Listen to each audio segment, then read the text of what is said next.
Hello everyone, Tom with Capo Fetish. Thanks for joining me. Today I'm going to talk about my top 20 favorite singles from 1967, a watershed year for not only albums, but singles. It was a very hard task to put this together because I could have easily been 100. So I had to really narrow it down. So without further ado, let's start off with number 19. Monteray by Eric Burdon and the Animals. Great later period animal song.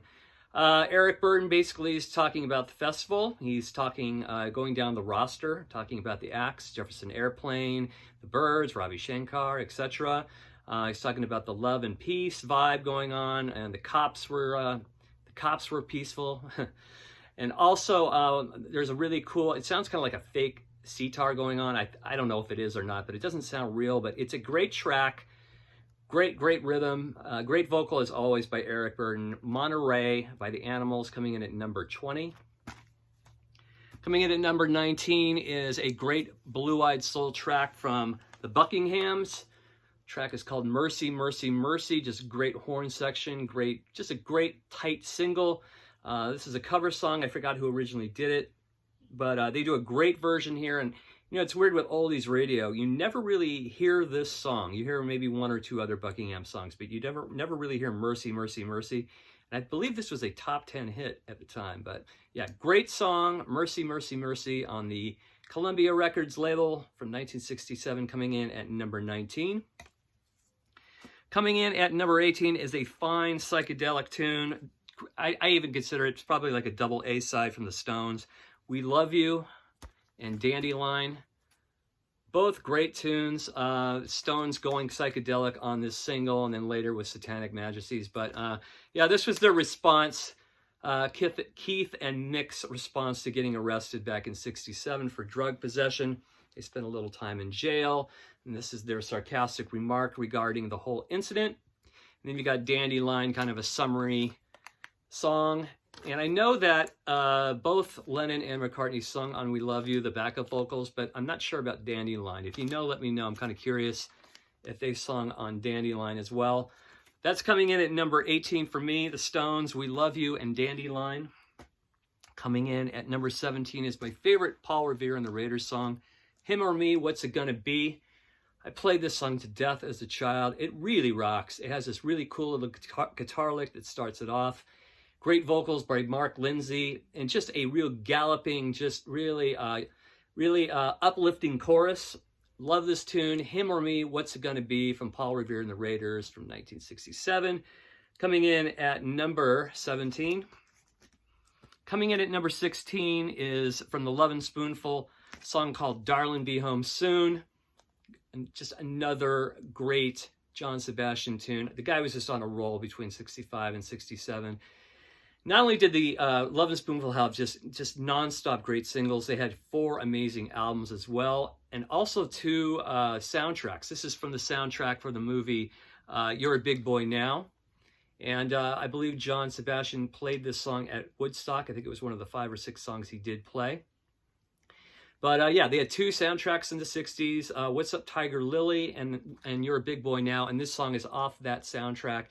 Great song. Joe Cocker did a great version. This is coming in at number 16. Lovin' Spoonful, Darling Be Home Soon. Coming in at number 15 is a great song written by Burt Bacharach and Hal David, sung by the amazing Dusty Springfield, The Look of Love, from the movie Casino Royale. God, I love this tune. Man, just sultry and sensual and just gorgeous. Dusty Springfield, what a voice. What a great production, too. I mean, just the strings and just, oh, man. They really knew how to make singles back in the day, huh? Back in the 60s, just a lot of detail, a lot of attention to detail. But love this song. I have a really cool Burt Bacharach best of, and this song is on it, and I play it on repeat quite a bit. So, yeah, The Look of Love for me is coming at number 15 from Dusty Springfield. Coming in at number 14 is probably my favorite Monkey song of all time. Pleasant Valley Sunday, written by Carole King. Just a great song. Love that opening guitar lick by Michael Nesmith. Great uplifting kind of tune, but very sarcastic lyrics. If you've never heard it, pick up this Carole King album, The Legendary Demos. It's all the songs that she wrote for other people and some of hers that were included on Tapestry. And you can hear the original version of Pleasant Valley Sunday. It's fantastic. But not only is the A-side great, Pleasant Valley Sunday, the flip side, Words, is fantastic too. Kind of a psychedelic tinged number sung by Mike Nesmith. So yeah, I love these songs. They really bring back a lot of memories, and I still love them. So Pleasant Valley Sunday coming in at number 14 on my list. Coming in at number 13, one of my favorite Holly songs, On a Carousel. Another great little guitar line that opens that song. Great, great harmonies, as they always do on the chorus. Just really uplifting tune. Love On a Carousel, and this is coming in at number 13 for me on my list on the Imperial label with the original fading, torn apart sleeve. Coming in at number 12, love this song, another Hal David song, Burt Bacharach song. I Say a Little Prayer, but it's Dionne Warwick's version. Love her version, and I love Aretha Franklin's too, but I think I like Dionne Warwick's just a little more. On the Skepta Records label, great, great, great song. Brings back a lot of memories. I Say a Little Prayer. Coming in at number 12. Coming in at number 11 is The Byrds, My Back Pages, sung by Dylan off their album Younger Than Yesterday. Great flip side, Renaissance Fair. I think the Renaissance Fair, they're talking about the Gathering of the Tribes Festival in early '67 in San Francisco. Great A and B side here by the Byrds.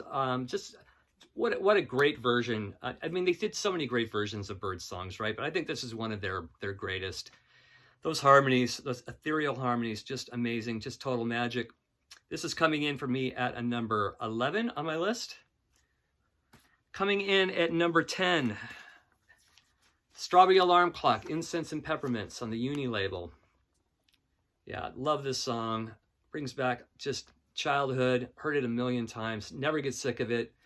Flip side, Birdman of Alcatraz, kind of a novelty number. Great stuff. Coming in at number 10, Strawberry Alarm Clock, Incense and Peppermints. Coming in at number 9, Whiter Shade of Pale by Procol Harum. This is one song I never get tired of hearing. I'm a huge Procol Harum fan, and believe me, they are way beyond a one-hit wonder or a two-hit wonder. They have about 4 or 5 albums in their catalog that should be included in any catalog, any collection. It's just, there's something so beautiful and kind of sad about this track, and it doesn't really make any sense. And that organ is so infectious, I don't know. And that vocal by Gary Brooker, God, what a vocalist. One of the most underrated vocalists. And then on the flip side, you've got Lime Street Blues, which was not on any Procol Harum album. Kind of a cool little bluesy number. Great piano playing. Whiter Shade of Pale coming in at number 9 for me from Procol Harum. Coming in at number 8 is I Can See for Miles by The Who. I think one of their best singles and one of my favorite periods of The Who. I love this period of The Who, this 66, 67 period. The flip side, you've got Mary Ann with the Shaky Hands, both songs from The Who Sellout, my favorite Who album. I'm a big Who 60s fan. I love their 70s stuff too, but I love their 60s stuff the best, when they were raw and angry and all that stuff. But yeah, I Can See for Miles is such a milestone track. The guitar is amazing. The vocals are amazing. And I think Pete Townsend wanted this song to be number 1. I think it got to number 6 in America, though. So that's not bad. On the Decca label, I love the Decca label. It's so cool looking. So this is coming in at number 8, The Who, I Can See for Miles. Coming in at number 7 is Moby Grape's song Omaha, written by Skip Spence. Moby Grape had the unfortunate situation of having about 5 or 6 of their singles from their debut album released at the same time, which kind of killed the record, killed their reputation, and they just never really recovered from it. But I'm still in opinion that that first Moby Grape album is one of the greatest debuts of all time and one of the greatest San Francisco albums. Just absolutely flawless. This song is killer. And the flip side, Someday, this ballad that was on that album, is absolutely gorgeous. I think that's another Skip Spence song. But yeah, Omaha for me, love it. Coming in at number 7. Coming in at number 6 is Buffalo Springfield's Bluebird. I think this only hit about 47 on the charts. This is a 1:59 edit. Not the best version, but then you got the flip side, right? Mr. Soul, what a great A and B side. Wow. even the B-sides back then were absolutely as killer as the A-sides. But so you got Bluebird. I listened to this today. The edit kind of fades out before all the kind of guitar parts start, the experimental guitar parts. But if you want that 4-minute version, you can find it on any Best Of or Buffalo Springfield Again. And then you got the 9-minute version here on this Best Of compilation from '73. It's a little long in my opinion. Some people really dig it, but it's cool. So yeah, Buffalo Springfield Bluebird, one of my favorite songs from the band, coming in at number 6. Coming at number 5 is one of the most important songs, one of the most groundbreaking songs. Some people consider it the very first funk song, and that is Cold Sweat by James Brown. I don't have the single, but here's the 20 Greatest Hits album.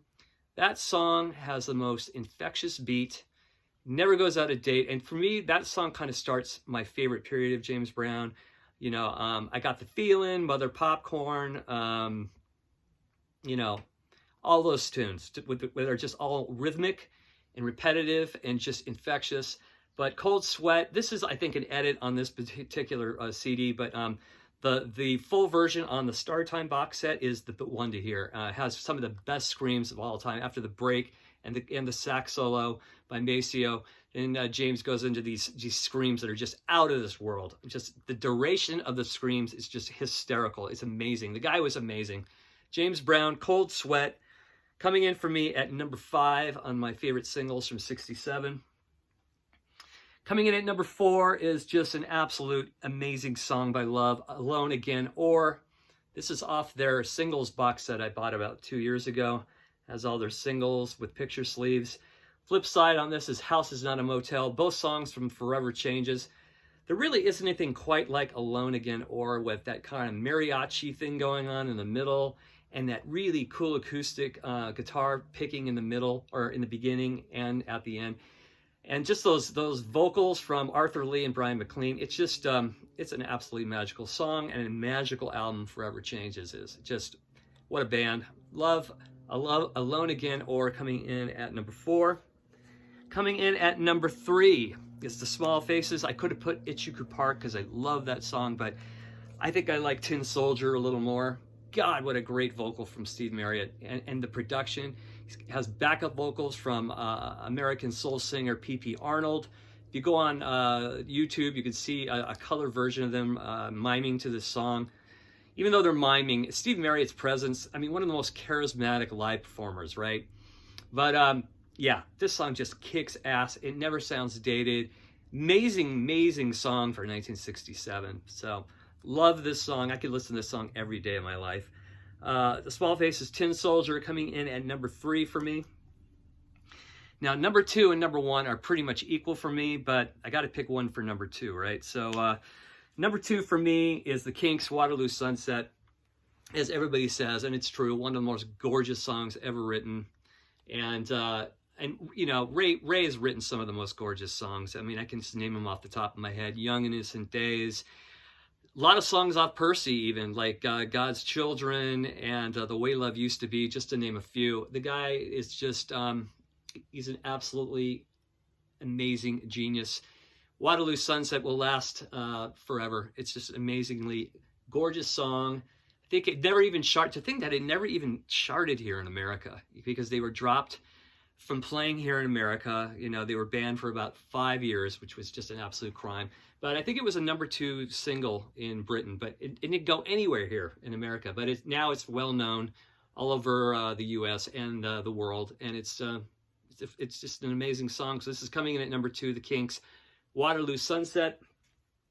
Coming in at number 1 is the Beatles, Strawberry Fields Forever. Another song that is just absolutely timeless. It's one of their greatest songs.